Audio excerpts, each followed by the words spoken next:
ప్రియమైన సహోదరి సహోదరులకు ప్రభు పేడ వందనాలు శుభములు తెలియజేస్తున్నాను. మీరందరూ బాగున్నారా? మీ అందరి గురించి ప్రార్థన చేస్తూ వస్తున్నాము. మీరు ఎవరైనా కొత్తగా ఛానల్ చూస్తున్నట్లయితే దయచేసి సబ్స్క్రైబ్ చేసుకోండి.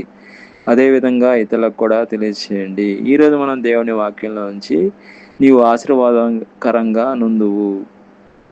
ఆదికాండము 12:2 మరొకసారి నీవు ఆశీర్వాదకరంగా నుండువు. దేవుడు మనల్ని ఆశీర్వాదకరంగా ఉండడానికే దేవుడు చేశాడండి. మనం చూసుకుంటే దేవుడు అబ్రహాముకు ఇచ్చిన గొప్ప వాగ్దానం అండి ఇది. దీని అర్థము మీరు కేవలం ఆశీర్వాదాలను పొందడమే కాకుండా ఇతరులకు ఆశీర్వాదకరంగా ఉండాలని దేవుడు కోరుతున్నాడు. అదేవిధంగా దేవుడు మనల్ని గొప్పగా ఆశిస్తా అని మాటిస్తున్నాడు. మనం ఎప్పుడైతే దేవుడు ఆయన వాగ్దానాలను మనం నమ్మి విశ్వసించినట్లయితే దేవుడు మనల్ని ఆశ్రయిస్తాడండి. మన వాగ్దానాలు ఎప్పుడైనా దేవుడు వాగ్దానాలు మన జీవితంలో నెరవేర్చాలంటే దేవుడు మనకు ఒక షరతు పెడతాడు. ఆశ్రయించబడాలంటే దేవుడు ఒక షరతు పెట్టినట్లు మనం చూస్తున్నాము. ఆదికాండంలో 12:1-2 చూసినట్లయితే అబ్రహాం కూడా దేవుడు షరతు పెట్టినట్లు మనం చూస్తున్నాం. దేవుడు ఆ షరతు అబ్రహాంకు పెట్టినప్పుడు అబ్రహాం ఆ షరతును ఆయన అంగీకరించినట్లు, దేవుడు మాటికి లోబడినట్లు, దేవుని యందు భయభక్తి ఉన్నట్లు మనం చూస్తున్నాం. దేవుడు అబ్రహాన్ని పిలిచినప్పుడు దేవుడు మాటికి ఆయన లోబడి ఆయన బంధువులను విడిచిపెట్టాడు, ఆయన దేశాన్ని విడిచిపెట్టాడు, సమస్తాన్ని విడిచిపెట్టి దేవుడు ఎక్కడికి వెళ్ళాలని కూడా చెప్పకుండా, ఎక్కడికి వెళ్ళాలో కూడా తెలియకుండా దేవుడు యందు విశ్వాసం ఉంచి ఆయన వచ్చినట్లు మనం చూస్తున్నాం.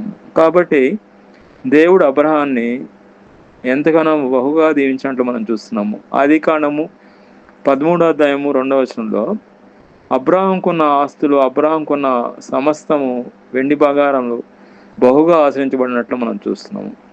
అదేవిధంగా ఉదాహరణ మనం చూసుకుంటే బైబిల్లో నుంచి దావీదు గారు గొర్రెలుగా కాపరి, గొర్రెలను మేపుకునే వాడిని అతన్ని దేవుడు బహుగా ఆశ్రయించడం వల్ల ఆయన మహారాజా అయినట్లు మనం చూస్తున్నాము.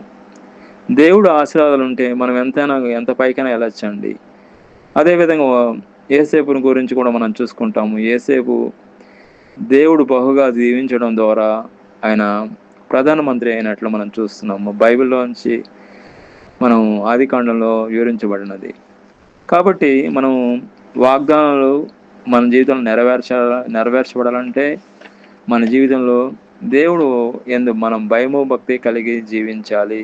దేవుడి షరతులు మనం ఫాలో అవ్వాలి, పాటించాలి. ద్వితీయోపదేశకాండము 28:1-14 మనం చూసుకుంటే దేవుడు వాగ్దానం చేస్తున్నాడండి. దేవుడు వాగ్దానం మన జీవితంలో నెరవేర్చబడాలంటే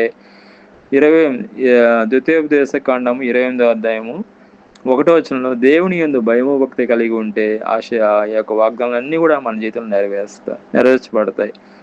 కాబట్టి దేవుడు షరతులను మనం ఫాలో అవ్వాలి. దేవుడు షరతులను మనం ఫాలో అయితే దేవుడు తప్పకుండా మనల్ని బహుగా దీవిస్తాడండి. అదేవిధంగా దేవుడి యొక్క ఆశీర్వాదాలు శాశ్వత కాలము. మనుషుల ద్వారా సంక్రమించే ఆశీర్వాదాలు శాశ్వత కాలం కాదు, కానీ అవి కొంతకాలమే ఉంటాయి, తర్వాత అవి నిలిచిపోతాయి. కానీ దేవుడి నుంచి వచ్చే ఆశీర్వాదాలు మన జీవితంలో శాశ్వత కాలం ఉంటాయండి. దేవుడు ఆశ్రయించబడాలనే మనం కోరుకుంటున్నాడు. దేవుడు దీవించబడాలనే దేవుడు కోరుకుంటున్నాడు. సహోదరుడు భక్సింగ్ అయ్య గారు 1000 సంఘాల పైనే అనేకమైన కంట్రీస్లో, ప్రతి కంట్రీలో ఆయన యొక్క సంఘం ఉన్నట్లు మనం చూస్తున్నాము. దానికి దేవుడు అతన్ని ఆశ్రయించాడు, సహోదరుడిని ఆశ్రయించాడు. కాబట్టి దేవుడు ఆయన ఆశ్రయించడం ద్వారా ప్రతి కంట్రీలో హెబ్రోన్ చర్చెస్ ఉన్నాయండి. దేవుడి ఆశీర్వాదం తప్పితే ఇంకోటి లేదండి. అదేవిధంగా భక్సింగ్ అయ్య గారు సంఘం పెట్టకముందు ఆయన రెంట్కి ఎలీం కాంపౌండ్లో చర్చి నడిపించేవాడు అండి. రెంట్కి $300 పే చేసేవాడు. అప్పుడు కూడా దేవుడు ఆశీర్వాదం ఆయనకున్నాయండి. దేవుడు సంఘస్థుల ద్వారా ఆ యొక్క ఏదైతే చర్చి పక్కన స్థలము వాళ్ళు బక్సింగ్ ఐకి తెచ్చి ఇవ్వడం, అగ్రిమెంట్స్ అన్నీ కూడా తెచ్చి ఇవ్వడం. ఇప్పుడున్న హెబ్రోన్ చర్చ్ అది సంఘస్థులు ఇచ్చిందే అండి. అది కాకుండా హెబ్రోన్ చర్చ్ ఆపోజిట్ ఆ యొక్క స్థలం కూడా ఎంతో ప్రార్థన చేయడం ద్వారా ఆ యొక్క స్థలం కూడా ఆ హెబ్రోన్ చర్చికి రావడం జరిగినది. కాబట్టి ఇవన్నీ కూడా దేవుని ఆశీర్వాదాలు తప్పితే ఇంకోటి లేనే లేదు. బక్సింగ్ అయ్య గారిని దేవుడు బహుగా ఆశ్రయించినట్లు మనం చూస్తున్నాము. అదేవిధంగా దేవుడు మనను కూడా ఆశ్రయిస్తాడు. అబ్రహాం దీవించినట్లు, ఇస్సాకును దీవించినట్లు, యాకోబును దీవించినట్లు మనను కూడా ఆశ్రయిస్తాడండి. మనం ఎప్పుడైతే ఆయన షరతులు మనం ఫాలో అయితే, ఆయన యందు మనం భయము భక్తి కలిగి ఉంటే దేవుడు బహుగా మనల్ని ఆశ్రయిస్తాడు. దేవుడు మన నోట్లో ఒక అద్భుతం పెట్టాడండి. మనం ఎప్పుడైతే దేవుడు వాగ్దానాలను మన జీవితంలో చేస్తున్నాడో, మనం ఎప్పుడైతే ఆ వాగ్దానం నమ్మితే మన జీవితంలో నెరవేర్చబడితే, ఉదాహరణ చూసుకుంటే దేవుడు వెలుగు కలుగును కాకంటే వెలిగినట్లు మనం చూస్తున్నాం. ఆయన స్వరూపంలో మనం చేయబడ్డాం కాబట్టి, ఆయన పోలికలో మనం చేయబడ్డాం కాబట్టి, మనం కూడా దేవుని యొక్క స్వరూపంలో ఉన్నాం కాబట్టి, మన నోట్లో దేవుడు జీవం మరణం పెట్టాడు కాబట్టి, మన నోట్లో అద్భుతం పెట్టాడు కాబట్టి, మన నోట్లో ఒక శక్తి పెట్టాడు కాబట్టి, మనం ఎప్పుడైతే పలుకుతామో మన జీవితంలో కూడా జరుగుతాయి. అప్పుడు మనం ఎప్పుడైతే విశ్వసిస్తామో, నమ్మాలండి, వాగ్దానం నమ్మితేనే మన జీవితంలో స్వతంత్రించుకోగలుగుతాము. మనం నమ్మలేదంటే, మనం విశ్వసించాలంటే మన జీవితంలో జరగవు. కాబట్టి విశ్వాసం మీద ఆధారపడి ఉంది, నమ్మకం మీద ఆధారపడి ఉంది. కాబట్టి మనం ఎప్పుడైతే నమ్ముతామో దేవుడు మన జీవితంలో గొప్పగా మన జీవితంలో ఆ వాగ్దానం నెరవేరుస్తాడు. అబ్రహాం దీవించినట్లు మనల్ని కూడా ఆశ్రయిస్తాడు. ఆశీర్వాదకరంగా మనం ఉంటాం కానీ, దీవెనకరంగా మనం ఉంటాం కానీ, ఎల్లప్పుడూ జీవితాంతం మనం ఎప్పుడైతే దేవుడిని నమ్ముతామో, దేవుడిని విశ్వసిస్తామో, దేవుడు తప్పకుండా మనల్ని ఆశిస్తాడు. దేవుడు ఈ వాక్యం దీవించిన గాక. ప్రార్థన. ప్రియమైన మా పరలోక తండ్రి, యేసుక్రీస్తు ప్రభు పరిశుద్ధ నామమును బట్టి నీ సన్నిధికి వస్తున్నాం నాయన.